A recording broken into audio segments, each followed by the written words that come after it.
and sharing your own views among the doctors community. So we would like to give a platform as Microlabs, which takes the privilege of inviting every one of you and welcoming you to this webinar. So this is a webinar which is going to give you some kind of an insight. At the same time, it is going to be a good deliberations platform that you all can have your own discussions on this. And this Microlabs as a host which is giving you this platform for all of you to do this, sir. And in this today, this cardiac involvement in the COVID situations, that what is the diagnosis and prognosis of cardiac involvement in COVID-19, that is going to be discussed by none other than the very, very well-known personality, Dr.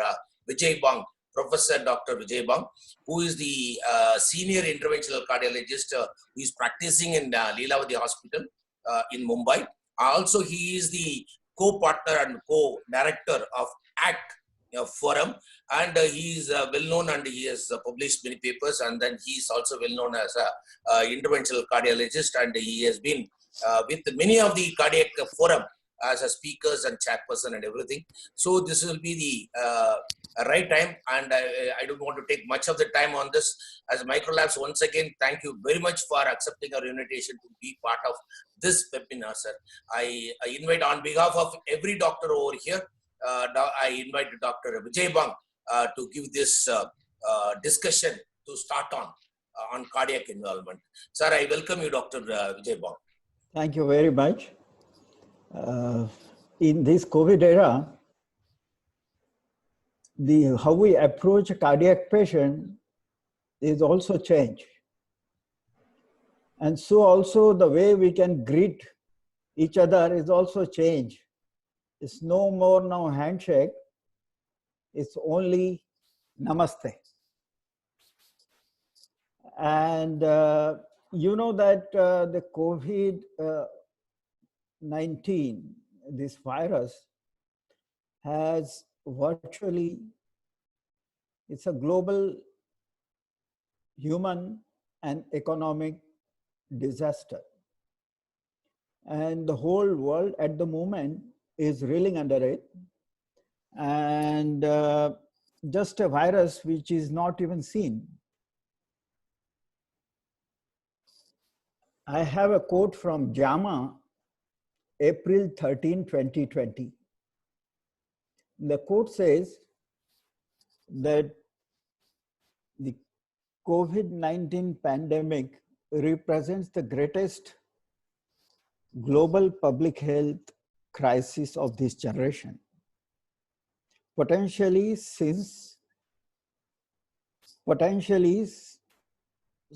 the pandemic influenza outbreak in 1918, the speed and volume of clinical trial, launch, investigation, potential therapies for COVID-19 highlight both need and capability to produce high quality evidence even in the middle of pandemic. No therapies have shown to be effective to date, unquote. JAMA, April 13, 2020. Coming to the latest world figures of coronavirus, almost today 19 lakh patients are suffering from COVID-19 infection, and almost 1,19,000 total death all over the world. And if you go to see the per million population of the cases and the death, then you will see that the India, on the second half, you will see India is the lowest, 6 per million cases, and mortality per million is 0.2. So the many intellectuals feel that perhaps we are not doing large number of testing, so we are missing these cases. Look at the USA, it has done almost 30 lakhs tests. Italy has done almost 11 lakh tests. We have done only 2 lakhs. And death is only, but if you go to see in the 2 lakh, the positive tests are 20% in USA, 15% in Italy, and 4.8% in India. That also tells a story. Not only this, the number of young people in India are 65% below the age of 35, which is a very large number. So we have only 35% population left from 35 to 80.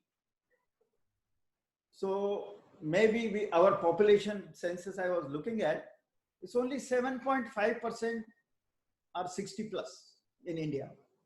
Whereas in USA and America, almost 50 to 60% are above the 60, age of 60. And these are the soft target for this coronavirus because their physiologic reserve is less and they have more angiotensin converting enzyme to receptors in the body. So those are the patients which are likely to be victim, more easy victim, and mortality is also there higher in those patients, and mortality is particularly higher if they have pre-existing coronary artery disease. But it can cause a cardiac problem even when there is no pre-existing cardiac disease. So this is also a de novo condition which is expressed as a manifestation of corona disease. Now coming to the explanation why India has a lower number. One is, if you look at the University of Oxford has done a study indicating the 7 parameters, which means closure of the school, workplaces, restriction to travel, and so many restrictions. If you look at the India graph in the red, you can see that India started restriction only when their cases were less than 100. And as we see about 100 cases, we have almost reached this stringency index of 100 immediately, without waiting for anybody, almost 100%. Whereas if you look at the America, the stringency index is 66.7, and they started the thing only when they reached the 1 lakh cases. So is Italy, Germany, and Spain. And UK started a little bit early. Now, if you look at the global mortality of corona inflicted patient, 6%. Germany, the lowest, 2.2%. Second best is 3.3% India. And third is America, 3.8%. So we are almost competing in mortality rate with the advanced countries. Coming to the corona per se, unless we understand the whole pathophysiology, how corona causes the havoc in human body, we will not be able to understand directly how it causes the cardiac involvement. So briefly, I'll just take you through. The coronavirus starts its journey through the nose, mouth, or eyes, and then travels down to alveoli. Once it reaches the alveoli, you know, alveoli has 2 types of cells. One is type 1 cell is for the gas exchange in the alveoli, and type 2 cell is a surfactant which secretes some surfactant and keeps the alveoli open or prevents the collapse of the alveoli. When viral infection occurs, the spike protein, this is the spike protein here, you can see. The spike protein, also called as S protein, covering the coronavirus, bind with angiotensin converting enzyme 2 receptors, and primarily it is in type 2 alveolar cell, allowing the virus to inject its RNA. This is the RNA. Its RNA and hijack the cell, telling it to assemble many more copies of the viruses and release them into the alveolus. Host of the cell is destroyed in the process, and the new coronavirus infection starts in neighboring cells. Once after the infection is occurred due to coronavirus, type 2 cells release inflammatory signals and recruit macrophages.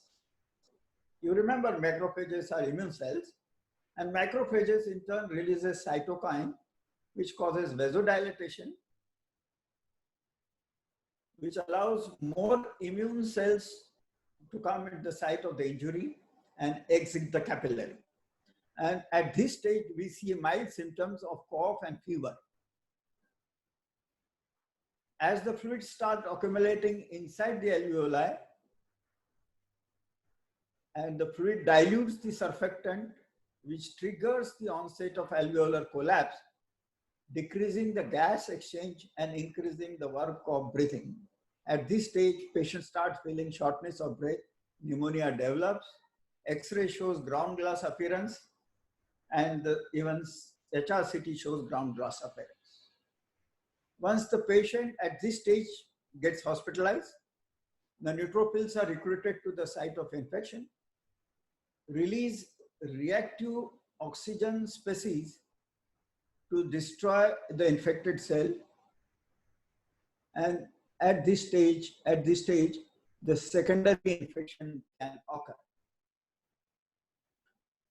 Then type 1 and type 2 cells are destroyed of the alveoli, leading to collapse of the alveoli and causing acute respiratory syndrome, which is clinically seen as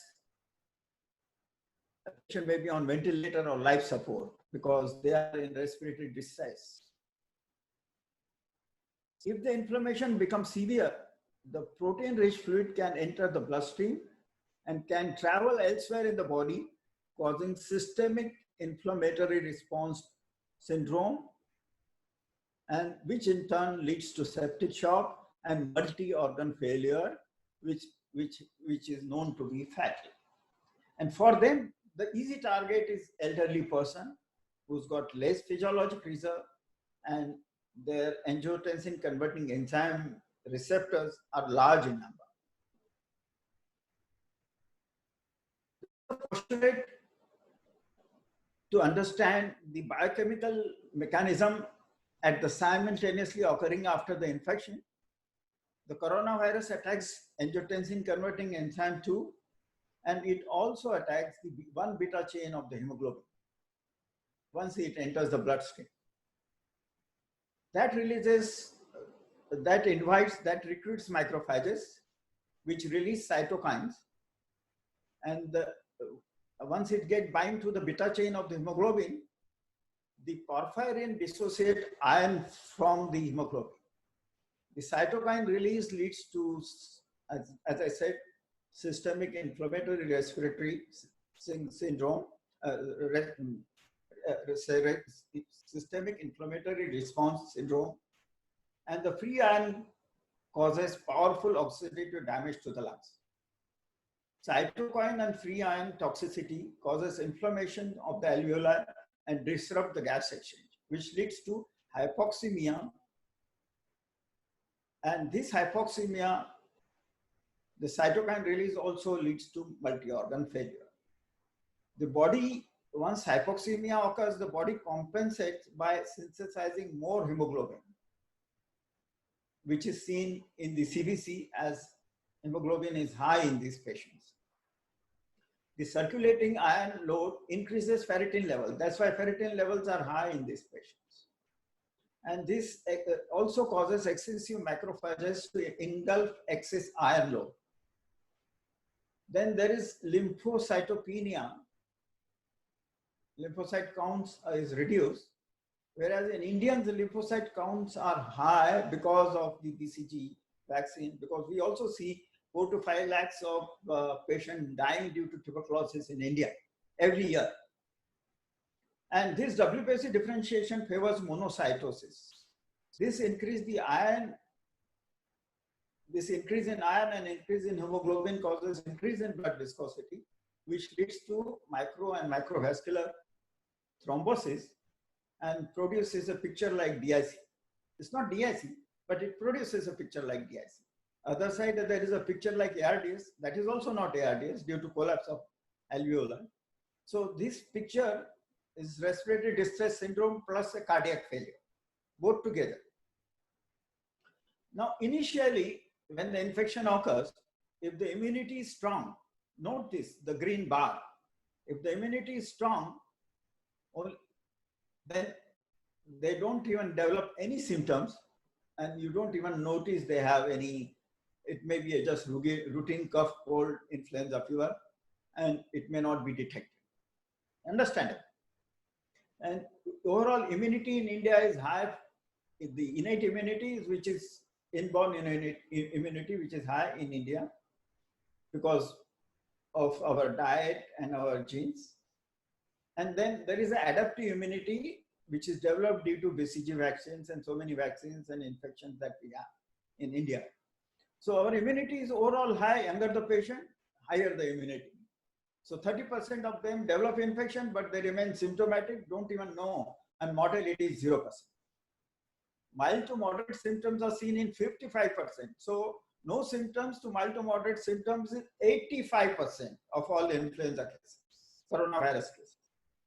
And you notice this in all the types, no symptoms are there in first 5 days, even in severe and critical cases.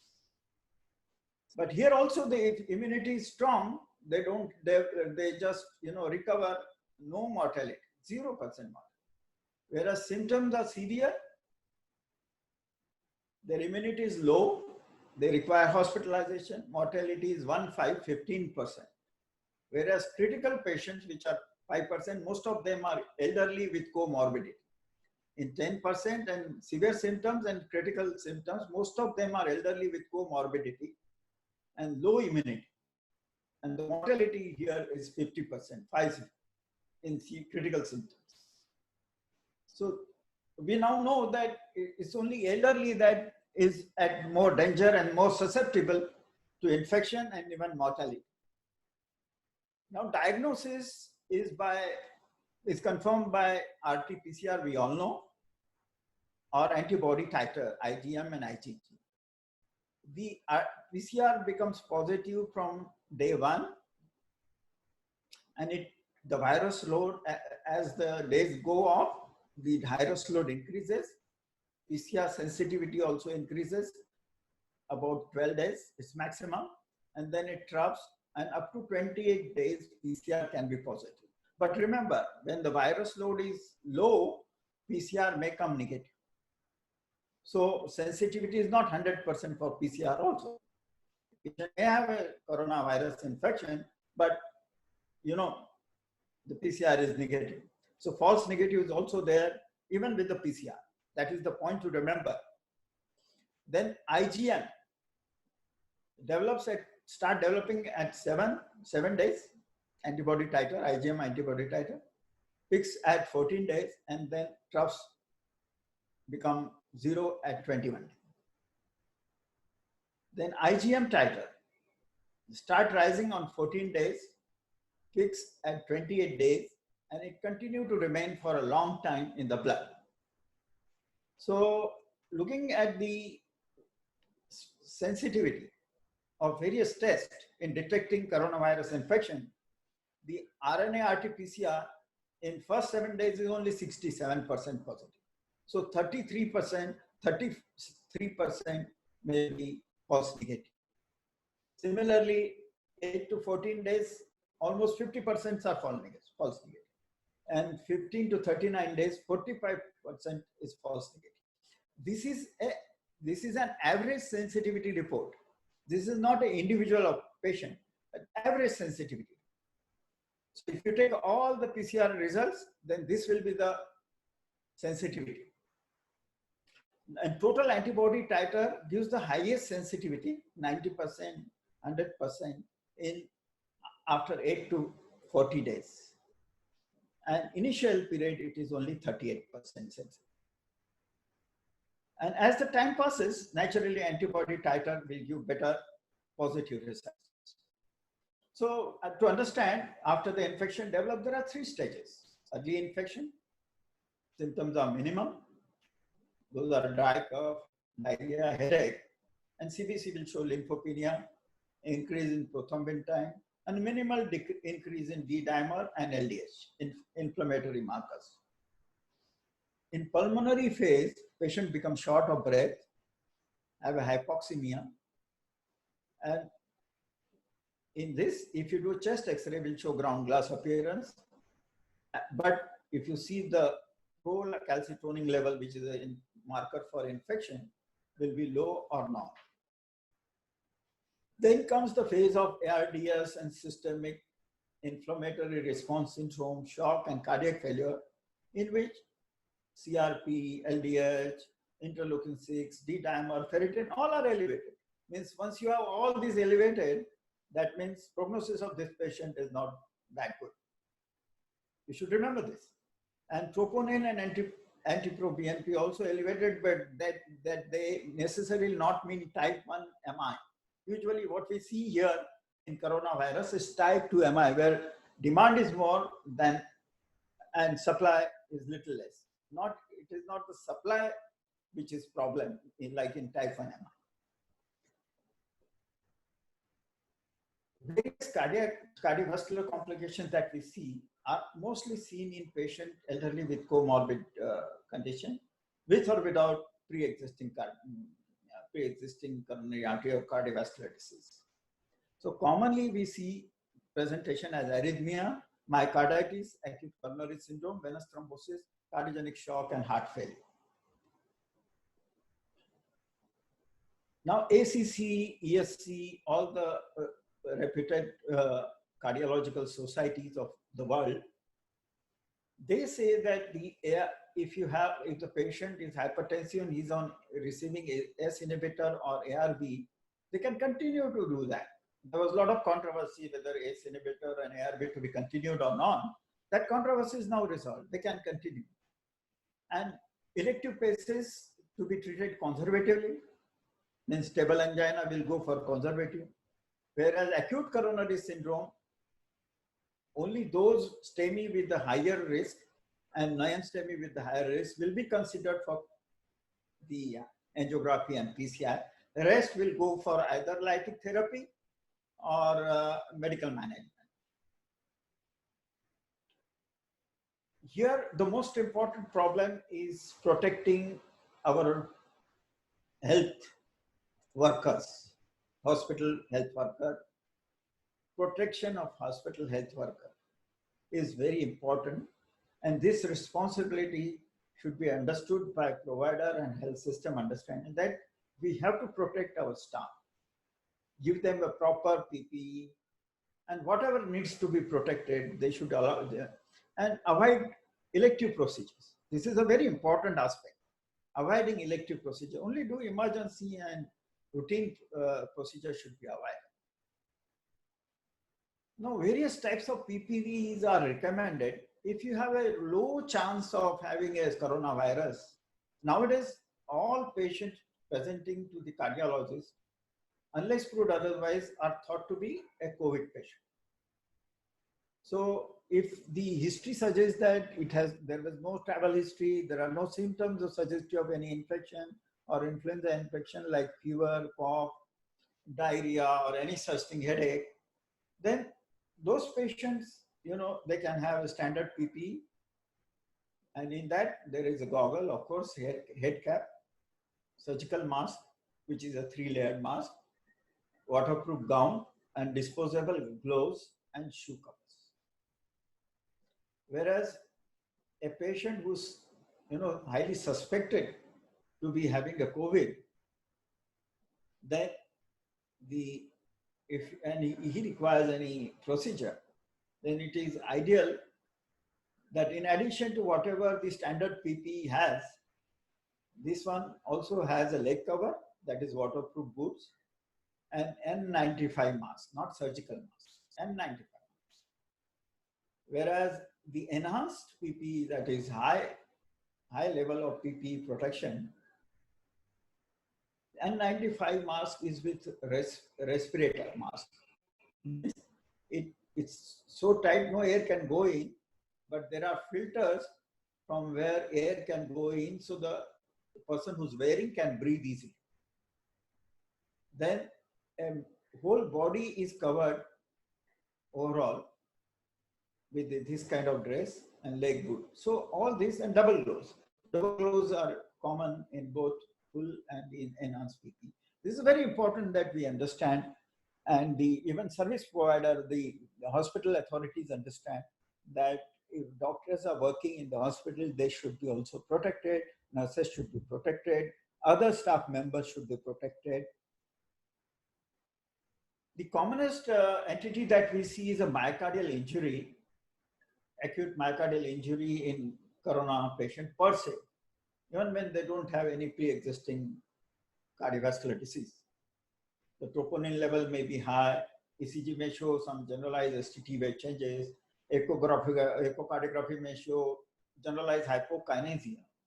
And the incidence of acute cardiac injury in hospitalized patient is 7 to 17%, whereas in ICU patient, 22%, and those who have died, it is almost 60%. And there is chance of plaque rupture in this patient, so statin becomes an important part of the treatment when they are admitted with a chest pain or breathlessness.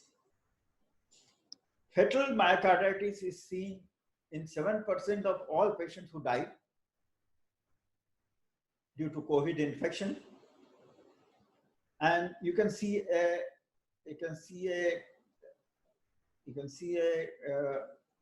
particular type of acute myocarditis that is seen in Middle East. It's called as Middle East respiratory syndrome due to COVID. Now, what is the cause of acute cardiac injury in these patients if there is no coronary artery disease as such, pre-existing coronary artery disease? It is related to angiotensin converting enzyme 2 mediated direct damage, hypoxia causing myocardial injury, cardiac vascular damage due to microvascular thrombosis, and systemic inflammation due to cytokine release, uncontrolled inflammation, and dysregulated immune system. So all this can produce a acute myocardial injury. Now, these are the case reports already there in the journal, which says that even 63 years old man without coronary artery disease can develop acute myocardial injury and myocarditis, and all the tests relevant to it can be positive, including the ECG changes.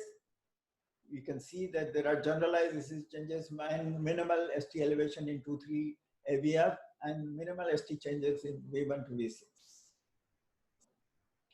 X-ray will show typically ground glass appearance, and the CT scan will show ground glass appearance. And if you do contrast CT, that will also show that the contrast is not reaching in enough amount in the periphery because alveoli are filled and bronchi are filled with the protein of the virus. When you go to see a marker like TROP-I and NT-proBNP, they are all elevated, and even myoglobin is elevated. But you note that as the day passes, TROP-I and the NT-proBNP tends to become normal, whereas myoglobin remains high even after 15 days. So myoglobin becomes also very important marker in diagnosis of coronavirus infection. If you see the echocardiography, initially you will see the LV is dilated, EF is reduced. In the second phase of the infection in the heart or myocarditis or acute coronary injury, you will see thickening of the walls due to edema. And then as the treatment takes place, edema disappears, the EF returns to normal, wall thickness becomes normal. So this is how they can recover. Then there is another case and which had a similar presentation almost. If you see X-ray there and X-ray here and X-ray there, and even the CT scan and ECG, everything almost identical with that first case. 23% of the patients who present with congestive heart failure due to corona infection have cardiomyopathy, And cardiogenic shock is seen in 8.7% of the patient. BNP echocardiogram may be helpful, but usually to be avoided. And patient may require VV or VA ECMO, depends upon condition of the ABG. If saturations are not maintained, we have to consider the respiratory support and hemodynamic support. Arrhythmias, 17%, usually tachyarrhythmias, and that they respond well to amiodarone. And usually these patients present as a chest pain, also mild chest pain, and ECG changes can mimic acute coronary syndrome, but they are not acute coronary syndrome. So they are basically a supply-demand problem. Supply is more, and demand is less due to inflammation. The demand is more, supply is less. The multiple cases are presented and can be seen due to coronavirus presenting at chest pain. Let us understand the medical management of the disease. As we read in the beginning itself, there is no specific treatment available for treatment of coronavirus infection. So what we do is a holistic treatment. Antimalarial drug like chloroquine and hydroxychloroquine, they also respond. And there is also a mechanism explained why they respond to antimalarial therapy. Plus antiviral therapy, and most effective seems to be remdesivir. That seems to be the most effective because it directly inhibits RNA polymerase. Second effective drug is favipiravir. It is oral and can be given in, this is commonly used in Japanese patients with coronavirus infection. And they also have a reasonably good response to this treatment. And then there is the immunomodulator, or what you call immunosuppressive agent called tocilizumab, has been also, US FDA has given permission to initiate the trials on this drug in coronavirus infected patients. Now, various drugs that are available, look at the chloroquine and hydroxychloroquine. What it does, it inhibits the viral entry and increases the pH of endosomal pH, and thereby inhibit the viral load, the virus to multiply. Similarly, as I said, remdesivir and favipiravir, they are two effective molecules for coronavirus, and they also inhibit the RNA proteases in the cell. It is important to understand the mechanism of action of hydroxychloroquine, because how an antimalarial drug can become antiviral will provide you insight for that. First is it elevates the endosomal pH, which becomes unconducive. This pH becomes unconducive for virus to survive. So virus cannot survive in this pH. That is the role chloroquine plays or hydroxychloroquine plays. Then it competes with the coronavirus to bind to angiotensin converting enzyme 2 receptor, and thereby less receptors are available for coronavirus to attack. Then it shoots up the zinc level and directly blocks the reproduction of the coronavirus. It competes with the coronavirus to bind with the porphyrin and doesn't allow it to release, doesn't allow the iron to release from porphyrin into the system and cause a oxidative damage to the lungs. It inhibits eosinophil, neutrophils, and thereby reduces the antigen-antibody reaction. And these are the 5 mechanisms by which it seems to be very effective.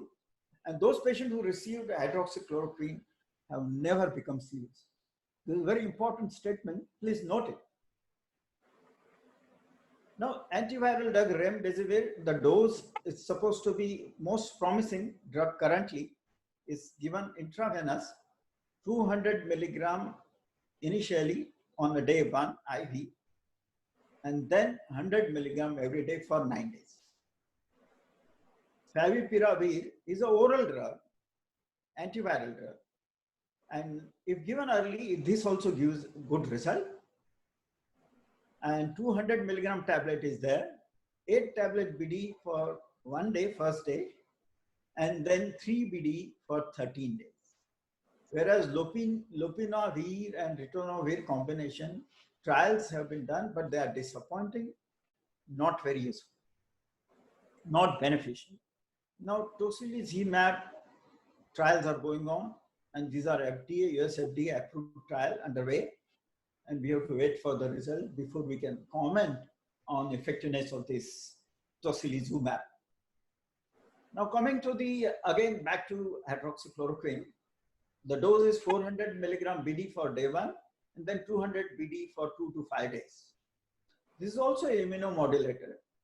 But if the patient has a G6PD deficiency, then it may cause hemolysis. So dose has to be reduced. So all patients who receive chloroquine or hydroxychloroquine must be evaluated for G6PD deficiency without fail, so that you don't, the hemolysis doesn't surprise. The hydroxychloroquine, it can cause prolonged QT interval, but it prolongs more in diabetic and cardiac patients. So you have to monitor QTC and keep it below 500 milliseconds, so that you don't develop a life-threatening arrhythmia like, what we call Crosset depointis. SCQ, hydroxychloroquine is better than chloroquine, and hydroxychloroquine study shows good results. And none of the patients receiving hydroxychloroquine progressed to severe case. This is a very important statement, and that is why America was begging India for hydroxychloroquine. Now you know. The hydroxychloroquine and azithromycin in combination has been tried in a French study, and no harm in combining with others. It will prevent secondary infection, and there are reports that azithromycin also has antiviral activity. So no harm in giving azithromycin, but two together both prolong QTC. So here also, when you combine two, you need to closely monitor the QTC. If you give only hydroxychloroquine, you need to monitor. But here, when you give both, you need to monitor very closely. Otherwise, patient will die of Crosset depointis, the life-threatening ventricular arrhythmia. Then ICMR has recommended the prophylactic dose for hydroxychloroquine. For that, at least in the literature, there is no scientific benefit basis. So it was it was empirical suggestion by ICMR.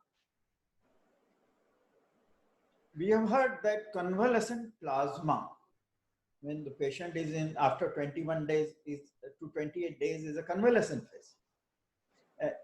In that, if you give a plasma, if you take out a plasma of a patient who had a corona infection during that 21 to 28 days and infuse to the patient who's sick due to coronavirus, 5 patients were tried and showed that marked reduction in interleukin-6 and CRP level seems to be beneficial.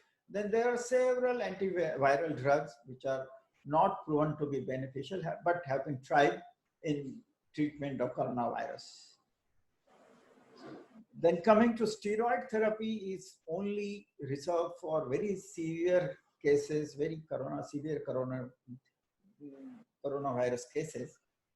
And as I said, the most important critical criteria is age. And if you have a patient, elderly patient coming with the cough and you suspect coronavirus, better to hospitalize him, if need be ICU, and they have very high chance of death. Male to female, 3:1. Male are more prone to develop coronavirus infection. Then of course, the comorbidities are very important. The genetics, those who have cardiovascular disease, hypertensives, and COPD are found to have more serious complications and poor prognosis, but not diabetes. As mentioned many times, that diabetes also is one of the serious comorbidity. It's not so much in the diabetes. Now, children usually are not likely to develop COVID-19. And India has a lot of children, a lot of patients, almost 65% of population is less than 35. So obviously, India will see less COVID patient as compared to other part of the world where the elderly population number is very high. Infants are, of course, at high risk of corona infection. Pregnancy is not a risk factor because hydroxychloroquine can be given safely in pregnancy in pregnant patients. Protecting healthcare workers is very important with a proper PPE and various protocols to be set up for all the cases, because now in COVID era, approach to coronary artery disease or cardiovascular disease patient has changed. Even when they have no coronary artery disease, like we do it now also, we are doing triple H, like we do HIV virus testing, we do HBsAg testing, we do HCV testing. We have to now further do the COVID-19 testing for all those patients in time to come. So, and all these are viruses, mind you. So it becomes very important that it should not spread to other people who are working in the healthcare. Then WHO is looking, or we are waiting for the trial, solidarity trial from WHO, particularly for various drugs. But the local experience from the chest physician in Mumbai, they suggest the azithromycin and hydroxychloroquine in mild to moderate symptoms, in moderate cases, particularly effective. In mild cases, hydroxychloroquine alone is sufficient. Steroid, as I said, only in severe cases. There is no need to revaccinate with BCG. Whatever BCG we have received is good enough to provide adaptive immunity to us and protect us from the coronavirus. It is said that vitamin D, there's a mounting evidence that vitamin D, particularly in elderly patients, we find many patients having vitamin D deficiency, and particularly in elderly patients, if you give vitamin D 10,000 units per day, almost 60,000 or 60,000 units per week, they have less chance of developing RAS deregulation due to angiotensin converting enzyme receptor inhibition and receptor attack due to coronavirus. Now, ACE inhibitor, as I said, and ARB, no need to stop if you are hypertensive and you develop, you are already taking ACE inhibitor ARB and you develop coronavirus, no need to stop. And then there is another drug, ivermectin tried, but there is no evidence. Those patients who have a high D dimer, if it is less than 1,000, weight is less than 100 kg, we need to give low molecular weight heparin and enoxaparin, 40 milligram OD. If weight is more than 100 kg, up to 150 kg, 40 milligram BD. If it is 150, more than 150 kg, 60 milligram BD. If the D dimer levels are 1,000 to 3,000, enoxaparin 40 milligram BD for less than 100 kg, and 100 to 150, 80 milligram, and more than 150, almost 120 milligram BD enoxaparin should be given to prevent a DIC and ARDS like picture. And if the D dimer is more than 3,000 and your body weight may be anything less than 100 or more, then enoxaparin is not given. It is tinzaparin, which is given, and which is given at the 175 units per kg once a day dose. Now, approach to the patient who presents with a chest pain in the casualty is, once the patient is here, we ask the patient to wear a surgical mask and then evaluate the history so that aerosol infection, which can occur from in case he's a COVID infected patient, it can occur to the healthcare worker or doctor, can be prevented. If ECG shows ST elevation MI, and if it is high risk ST elevation MI, primary PCI may be a ideal. And I will explain in the next slide, I will explain you what is high risk STEMI. Whereas the low risk STEMI we can manage with the thrombolytic therapy unless thrombolytics are contraindicated for some reason. The STEMI and STEMI, there we need to do COVID test. If they are negative, we can definitely consider angiography and PCI for them. And if they are COVID positive, then medical management is ideally suggested. So there is different, paradigm shift in the approach in post-COVID era. And as I said, the elderly patient, diabetes, hypertension, they are easy target, soft target, more susceptible for corona infection, and they have high mortality. So they should be protected more and more. The patient presents to, as I said, there has to be a protocol in the place. Put a mask with a chest pain. Then if patient has presented with a chest pain, put a mask. Decide whether STEMI and STEMI based on ECG. ECG alone is not sufficient. You have to have an echo corroborating the consistent with the regional wall abnormality. ECG changes should be consistent with regional wall abnormality seen. As I said, it's most of the time type 2 MI. So they don't have a top eye elevated, mildly elevated, maybe not very high elevated. And usually chest pain is mild. They don't have typical ST elevation, mild ST changes are seen. But type 1 MI may be there in those patients who can present, during the corona time as acute MI and genuine cardiac case without, it's not related to corona infection. But ideally, unless proven otherwise, all are corona cases at the moment. That is the protocol. That is the change in approach, the paradigm shift in approach. And these patients should be screened for COVID. If COVID results take a lot of time, more than 24 hours, 72 hours sometime, because there is a lot of pressure on the labs to do a lot of tests. So in the meantime, if we can, have a look at the COVID patient's lung with the HRCT, if it is normal, then obviously he may not be, a properly alveolar infection patient with the corona. Now, CT, many patients suggested that why should do HRCT and contaminate even the CT scan department and expose so many staff working in the CT scans. But benefit is more than not doing. So it is ideal to do HRCT in this patient. And many patients presents with the, left atrial appendage thrombus or intracardiac thrombus, because as I said, increased viscosity of the blood, and they are prone to thrombus formation.